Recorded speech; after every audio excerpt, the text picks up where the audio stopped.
Luhansk के सेवेरोडोनेस्क में Ukraine की सेना ने रूसी सैनिकों और चेचन लड़ाकों पर जोरदार पलटवार कर दिया। जेलेंस्की के सैनिक शहर को रूसी सेना के कब्जे में जाने से बचाने के लिए 3 हफ्तों से ज्यादा वक्त से वहां भीषण जंग लड़ रहे हैं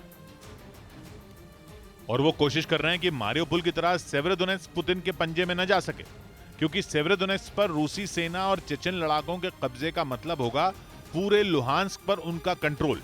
और फिर इसके बाद बारी आएगी डोनेस्क की। तो लुहांस्क और डोनेस्क में रूसी सेना के पैर पसारते ही पूरा पूर्वी यूक्रेन जेलेंस्की के हाथों से फिसल जाएगा। यही वजह है कि यूक्रेन के सैनिकों ने सेवेरोडोनेस्क को बचाने के लिए अपना पूरा जोर लगा दिया है।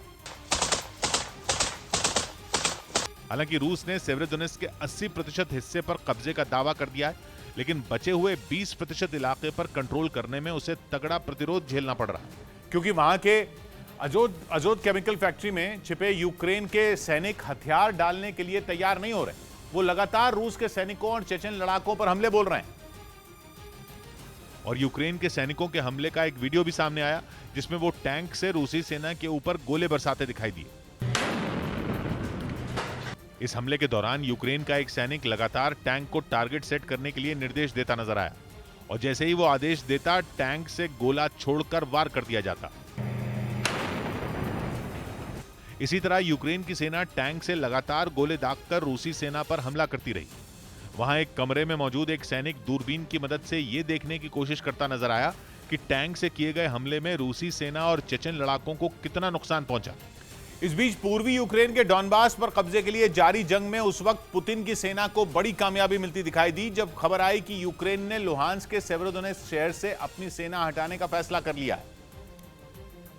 जहां करीब 3 हफ्तों से भीषण जंग जारी है। लुहांस्क के इस बेहद अहम शहर में रूसी सेना और चेचन लड़ाके मिलकर जेलेंस्की की सेना को घुटनों पर लाने में जुटे हैं, जिसके लिए रूस ने हरिकेन नाम से पहचान बना चुके अपने तूफानी मल्टीपल रॉकेट लॉन्चर उरागन और दूसरे आधुनिक घातक हथियार भी वहां तैनात कर दिए, जिनकी मदद से पुतिन की सेना ताबड़तोड़ बमबारी कर रही है। असल में रूसी सैनिक और चेचन लड़ाके किसी भी तरह जल्द से जल्द सेवेरोडोनेस्क को अपनी मुट्ठी में करना चाहते हैं, ताकि लुहांस्क के साथ ही पूरे डॉनबास पर जीत का रास्ता आसान हो जाए। और इसके लिए पुतिन की सेना और कादिरोव के लड़ाके अपनी पूरी ताकत से यूक्रेन के सैनिकों पर हमले बोल रहे हैं। हालांकि अब तक यूक्रेन की ओर से यह दावा किया जा रहा था कि सेवेरोडोनेस्क के मोर्चे पर उसके सैनिकों की ओर से भी जोरदार पलटवार किया जा रहा। लेकिन इस बीच जो खबर सामने आई वो पुतिन की सेना का हौसला बढ़ाने वाली है, क्योंकि लुहांस्क के गवर्नर ने इस बात की पुष्टि कर दी कि अब यूक्रेन की सेना सेवेरोडोनेस्क से पीछे हट जाएगी, जिसके लिए उन्होंने आदेश जारी किए जाने की भी बात कही। और इस फैसले के लिए वहां पिछले कई दिनों से जारी रूस की भारी बमबारी को वजह बताया गया और दावा किया गया कि इन हमलों में करीब करीब पूरा शहर खंडहर में तब्दील हो चुका है, जिसे अपनी मुट्ठी में करने के लिए रूसी सेना ने पिछले दिनों पूरी ताकत झोंक दी थी। और उसका साथ देने के लिए पुतिन के सबसे वफादार चेचन कमांडर रमजान कादिरोव ने अपने खूंखार कमांडर मूसा अखमतोव को जंग में उतार दिया था, जिनके हमलों के कई वीडियो भी कादिरोव ने जारी किए थे और दावा किया था कि जल्द ही वो सेवेरोडोनेस्क की जंग जीत लेंगे। कादिरोव ने जो वीडियो जारी किया उसमें उनके लड़ाके यूक्रेन की सेना पर ताबड़तोड़ गोलियां बरसाते दिखाई दिए।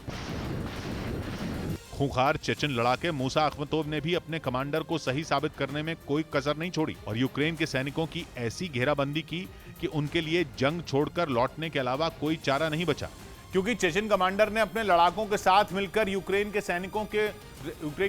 को घुटनों पर लाने के लिए खास रणनीति भी तैयार की थी,